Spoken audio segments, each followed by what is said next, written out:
Hello students, मेरा नाम है अशोक गुप्ता। मेरे यूट्यूब चैनल पर आप सभी का स्वागत है। आज मैं लेकर आया हूँ लेक्चर 78। और स्टूडेंट्स, आज के लेक्चर में मैं आपको क्लास 9th में चैप्टर 2 पोलिनोमियल्स की एक्सरसाइज 2.5 के क्वेश्चन 15 और क्वेश्चन 16 करवाऊंगा। तो बेटा क्वेश्चन नंबर 15 की स्टेटमेंट है, give possible expressions for the length and breadth of each of the following rectangles in which their areas are given।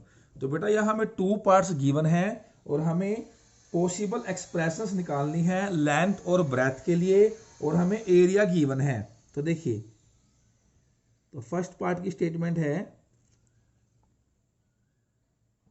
Area is equal to 25a square minus 35a plus 12।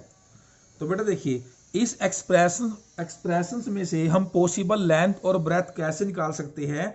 अभी आप observe कर पा रहे होंगे कि ये जो एक्सप्रेशन है ये है आपके क्वाड्रेटिक पोलिनोमियल। तो बेटा सबसे पहले हम इसके फैक्टर करेंगे, और क्वाड्रेटिक पोलिनोमियल के फैक्टर बेटा हमने एक्सरसाइज 2.4 में सीखे थे। तो उसमें मैंने बताया था, इसको बोलते हैं मिडिल टर्म। मिडिल टर्म में हमेशा क्या होता है, सम। तो हमारा जो सम है वो है -35a, और एक हमारा होता है प्रोडक्ट। तो प्रोडक्ट कैसे आती है, फर्स्ट टर्म को लास्ट टर्म से मल्टीप्लाई करके। तो फर्स्ट टर्म कितनी है 25a स्क्वेयर, और लास्ट टर्म है 12। तो 25 को 12 से करेंगे मल्टीप्लाई 300, और साथ में a स्क्वेयर। तो मैंने सम लिख दिया है और प्रोडक्ट लिख दिया है। तो यहां पर हम मिडिल टर्म को स्प्लिट करेंगे। तो बेटा देखिए, तो हमें -35a को टू पार्ट्स में स्प्लिट करना है, और इस तरीके से करना है कि दोनों का सम तो आए -35a, और दोनों की जो प्रोडक्ट है वो आए 300a स्क्वेयर। तो देखिए, तो 25a स्क्वेयर, तो बेटा इसको हम स्प्लिट करेंगे -20a -15a, और ये जो 12 है ये आपका सेम रहेगा। क्योंकि बेटा देखिए, -20a और -15a दोनों को ऐड करेंगे तो क्या आएगा, माइनस का 35a, और जब -20a को मल्टीप्लाई करेंगे -15a से तो क्या आएगा 300a स्क्वायर। तो स्टूडेंट्स, मैं आपको एक तरीका बता देता हूं जिससे आप जो मिडिल टर्म है उसको स्प्लिट कैसे करना है, उसके दो पार्ट्स कौन से लेकर आने हैं, वहां से आपको हेल्प मिलेगी। देखिए, आप ऐसा कीजिए, जो हमारी प्रोडक्ट है वो कितनी है 300a स्क्वायर। आप यहां पर क्या करो, 300 के प्राइम फैक्टर्स कर लीजिए। अगर मैं इसके प्राइम फैक्टर करूं तो पहले 2 पे गया, फिर 2 पर चला गया, अब ये जाएगा 3 पर, अब ये 5 पर, और फिर 5 पर। तो बेटा देखिए, 300 के फैक्टर्स बन गए 2 × 2 × 3 × 5 × 5, यानी इन सभी की जो मल्टीप्लाई होगी, प्रोडक्ट होगी, वो तो क्या होगी 300। अब हम इन फैक्टर्स में से ऐसी हम क्या करेंगे, दो वैल्यूज लेकर आएंगे, जिसमें क्या होगा, हमारा जो सम है वो -35a होगा। तो देखिए स्टूडेंट, 2 2 जा 4, 4 5 जा 20। जो ये फर्स्ट फैक्टर है, सेकंड फैक्टर है और लास्ट फैक्टर है, 2 2 जा 4, 4 5 जा 20, और जो ये फैक्टर हमारे बच गए बीच में दो, 3 5 जा 15। तो यहां से हम वहां से जो फैक्टर हम बनाएंगे, स्प्लिट करेंगे, यहां से वो निकाल सकते हैं। तो 2 2 जा 4, 4 5 जा 20, एक बना 20, और 3 5 जा 15, यानी 20 और 15 से हम आइडिया लगा सकते हैं कि 20 और 15 को ऐड करेंगे तो कितना आएगा 35। और बेटा जैसे मैंने बताया, मल्टीप्लाई करके तो 300 ही आएगा, क्योंकि ये जो फैक्टर्स है वो 300 के हैं। तो यहां से बेटा आप हेल्प ले सकते हैं। फिर बेटा हम क्या करते हैं, देखिए, जब हम मिडिल टर्म को स्प्लिट करते हैं तो हमारे पास 4 टर्म्स आ जाती है। अब हम क्या करेंगे, जो ये पहली 2 टर्म्स है इसमें से कॉमन लेंगे, और जो लास्ट की 2 टर्म्स है इसमें से कॉमन लेंगे। तो देखिए, 25 और 20 दोनों में 5 कॉमन है, क्योंकि दोनों 5 की टेबल में आ रहे हैं, और साथ में a कॉमन है। तो यहां जब कॉमन लेंगे 5 5 जा 25, यहां बचेगा 5a, 5 4 जा 20, 15 और 12 ये 3 की टेबल में आएंगे। तो 3 5 जा 15। बेटा देखिए जब यहाँ प्लस हो और ब्रैकेट हम यूज करते हैं और बाहर माइनस हो तो अंदर के साइन चेंज होते हैं, ये ध्यान रखना। तो ये प्लस है तो ये माइनस हो जाएगा, 3 4 जा 12। और एक मैंने आपको ये बताया था हमेशा जो इस ब्रैकेट में होगा वही इस ब्रैकेट में होगा, 5a - 4 5a - 4। अब 5a - 4 को हम कॉमन लेंगे, तो कॉमन लेने के बाद क्या बचा, 5a - 3। तो स्टूडेंट्स हमें एरिया गिवन था और एरिया जो हमें गिवन था हमने उसके फैक्टर कर दिए, जो क्या है 5a - 4 5a - 3। तो आपको पता है रेक्टेंगल का जो एरिया है वो क्या होता है, लेंथ मल्टीप्लाई ब्रेथ। तो यहां से आप लेंथ और ब्रेथ की वैल्यू निकाल सकते हैं। देखिए एक फैक्टर ये है, इसे आप लेंथ मान लीजिए, एक ये दूसरा फैक्टर है, इसे आप ब्रेथ मान लीजिए। ठीक है स्टूडेंट्स, तो हमें यहां बताना था give possible expressions for length and breadth. So length is equal to 5a - 4 and breadth is equal to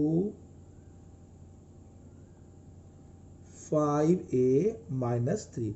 और बेटा पीछे आप यूनिट्स भी लिख सकते हैं, 5a - 4 यूनिट्स, 5a - 3 यूनिट्स। बेटा आप चाहो तो इसे लेंथ मान सकते हो या इसे ब्रेथ, उससे कोई फर्क नहीं पड़ेगा। बस हमें क्या करना है, एक को लेंथ में एक्सप्रेस करना है और एक को ब्रेथ में। तो ये हमारा आंसर आ गया। सेकंड पार्ट है area is equal to 35y² + 13y - 12।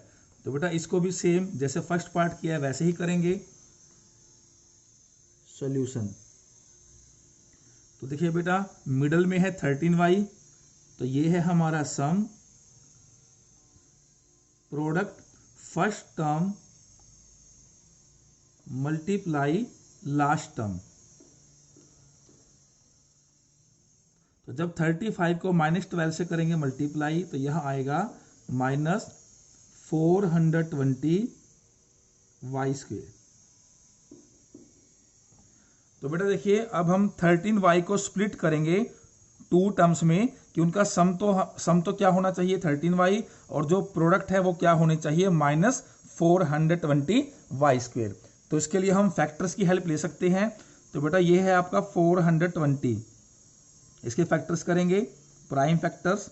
तो पहले 2 पे गया तो 210, अब ये 2 पर जाएगा तो 105। अब बेटा ये 3 पर जाएगा, 3 3 जा 9, तो ये आ गया 35। अब 5 पे जाएगा, 5 7 जा 35। अब 7 पे जाएगा तो 1। अब देखिए स्टूडेंट्स, देखिए 2 2 जा 4 और एक आप लीजिए लास्ट का फैक्टर। देखिए 2 2 जा 4, 4 7 जा 28, ये तो हो गया 28। और जो ये बीच के दो बच गए, 3 5 जा 15। तो यहां से हम आइडिया लगा सकते हैं कि 28 और 15 इन दोनों का जो डिफरेंस है वो कितना होता है 13y। और बेटा प्रोडक्ट है वो तो मैंने आपको बता दिया, वो तो 420 ही आएगी।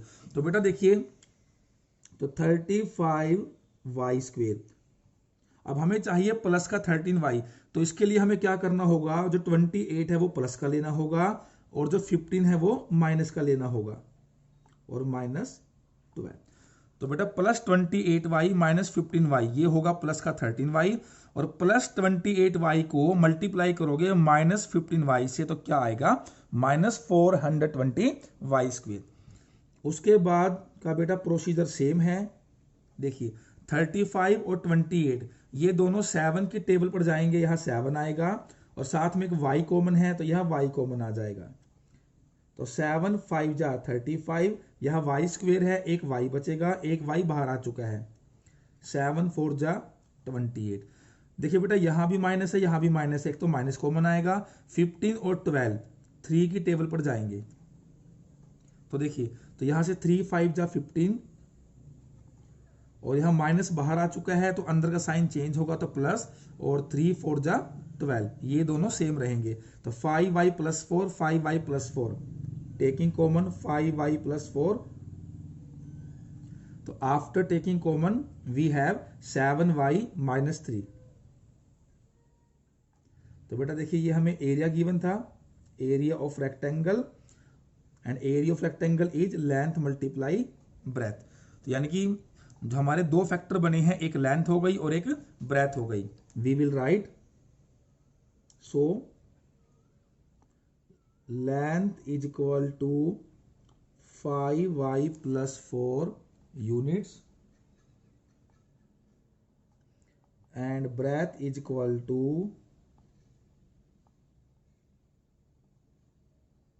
7y minus 3 units. और बेटा मैंने आपको पिछले पार्ट में बता दिया है कि जैसे मैंने इसको लेंथ माना है, इसको ब्रेथ, आप चाहो तो इसे लेंथ मान सकते हो, इसे ब्रेथ मान सकते हो। तो ये हमारा आंसर आ गया। तो बेटा ये था हमारा क्वेश्चन नंबर 15। क्वेश्चन नंबर 16 की स्टेटमेंट है what are the possible expressions for the dimensions of the cuboids whose volumes are given below. तो बेटा यह हमें क्यूबॉइड का वॉल्यूम गिवन है और हमें यहां पर पॉसिबल एक्सप्रेशंस निकालनी है क्यूबॉइड की डायमेंशंस की। तो देखिए स्टूडेंट, फर्स्ट पार्ट है, तो वॉल्यूम गिवन है, तो volume is equal to 3x square minus 12x। तो देखिए पहले हम इसके फैक्टर करेंगे। बेटा देखिए यहां से अगर हम डायरेक्ट कॉमन ले, यहां से 3 कॉमन है और एक x कॉमन है, तो यहां से हम कॉमन लेंगे 3x। 3x कॉमन लेने के बाद क्या बचेगा, देखिए यहां बचेगा x और यहां पर 3 4 जा 12। तो देखिए स्टूडेंट्स, यहां पर बात हुई है वॉल्यूम ऑफ क्यूबॉइड। तो आपने 8th क्लास में पढ़ा होगा कि क्यूबॉइड का जो वॉल्यूम होता है उसका फॉर्मूला होता है length multiply breath multiply height. तो इस एक्सप्रेशंस में से अगर हमें क्यूबॉइड की डायमेंशन निकालनी है, मतलब लेंथ ब्रेथ हाइट निकालनी है, तो हमें इसको इससे कंपेयर करना होगा। तो यहां हमें चाहिए 3 वैल्यूज, एक लेंथ, एक ब्रेथ और एक हाइट। तो बेटा देखिए यहां पर क्या है, 3, एक है x और एक है x माइनस 4। तो इसको हम ऐसे लिख सकते हैं 3 मल्टीप्लाई x माइनस 4। तो इसका मतलब क्या है, एक लेंथ हो गया, एक ब्रेथ और एक हाइट। और वो आपकी चॉइस है कि आप लेंथ किसे भी मान सकते हैं, किसे भी ब्रेथ मान सकते हैं। मैंने पहली वैल्यू को लेंथ माना है, दूसरी को ब्रेथ माना है और तीसरी को हाइट माना है। तो यहां हमने लिखनी है पॉसिबल एक्सप्रेशन ऑफ डायमेंशन। तो बेटा लेंथ ब्रेथ हाइट इसी को हम बोलते हैं क्यूबॉइड की dimension. So length is equal to 3 units, breadth is equal to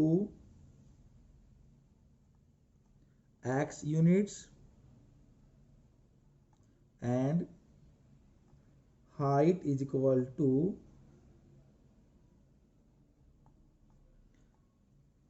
x minus 4 units। तो ये हमारा आंसर आ गया। सेकंड पार्ट है volume is equal to 12 square plus 8 minus 20 तो स्टूडेंट्स देखिए सबसे पहले यहां से देखिए k, यहां भी k है और यहां भी k है, और 12, 8 और 20 ये तीनों के तीनों 4 की टेबल में आते हैं। तो बेटा इन सभी में से पहले हम कॉमन लेंगे 4k। तो कॉमन लेने के बाद क्या बचा, 4 3 जा 12, ये k बाहर आ चुका है, यहां बचेगा y स्क्वेयर, 4 2 जा 8, ये k बाहर आ गया तो क्या बचा y, 4 5 जा 20। तो बेटा 4k कॉमन लेने के बाद हमारे पास ब्रैकेट में क्या बची, quadratic polynomial 3y square plus 2y minus 5। अब हम इसके क्या करेंगे, factors by splitting the middle term. तो देखिए जो बाहर ये 4k है इसे तो हम सेम रखेंगे, तो 3y स्क्वेयर, बेटा मैं इसे स्प्लिट करूंगा, प्लस का 5y और माइनस का 3y, माइनस का 3y। ठीक है बेटा, देखिए अगर मैं प्लस के 5y में माइनस का 3y ऐड करूंगा तो मुझे क्या मिलेगा, प्लस का 2y। अगर मैं इनकी करूंगा प्रोडक्ट, तो बेटा इनकी जो प्रोडक्ट आएगी वो क्या आएगी, -15y²। तो वही आएगी जो फर्स्ट टर्म की लास्ट टर्म से करके आएगी। ये सारा मेथड मैं आपको बता चुका हूं। अब देखिए 4k ये आपका सेम रहेगा। अब यहां से हम लेंगे कॉमन, तो इन दोनों में से बेटा देखिए 3 और 5, इन दोनों में कॉमन फैक्टर 1 है, ठीक है। तो छोड़ दीजिए इसको आप। y² और y, यानी इन दोनों में से सिर्फ y कॉमन है। तो y कॉमन लेने के बाद क्या बचा, 3y + 5। यहां भी माइनस है, यहां भी माइनस है, तो यहां माइनस है। तो बेटा माइनस का मतलब है कि -1, ये आपने ध्यान रखना है। बाकी कुछ भी कॉमन नहीं है। तो 3y, मैंने बताया था जो फैक्टर इस ब्रैकेट में होगा वही आपका इस ब्रैकेट में होगा। तो 3y + 5। अब 3y + 5, 3y + 5, इसे हम लेंगे कॉमन। इसे कॉमन लेने के बाद क्या बचा, y -1। और ये 4k हमारा पहले से ही था। तो देखिए स्टूडेंट्स, यहां हमारे 3 फैक्टर्स बने हैं। तो ये हमें क्या गिवन था, वॉल्यूम ऑफ क्यूबॉइड। तो वॉल्यूम ऑफ क्यूबॉइड क्या होता है, length multiply breath multiply height. तो इन्हें मैं ऐसे लिख सकता हूं, 4k multiply 3y + 5 multiply y -1। तो यहां से देखिए लेंथ हमारे पास आई 4k, ब्रेथ आई 3y + 5, और जो हाइट है वो हमारे पास आई y -1। We will write length is equal to 4k units, breadth is equal to 3y + 5 units, and height is equal to y -1 units. तो स्टूडेंट्स ये था हमारा क्वेश्चन नंबर 16। आई होप आपको ये दोनों क्वेश्चंस अच्छी तरह समझ आए होंगे। तो बेटा अगर आपको आज की वीडियो अच्छी लगी है तो इस वीडियो को लाइक करें और ज़्यादा से ज़्यादा शेयर करें। इसके बाद हम मिलेंगे नेक्स्ट क्लास में। Thank you.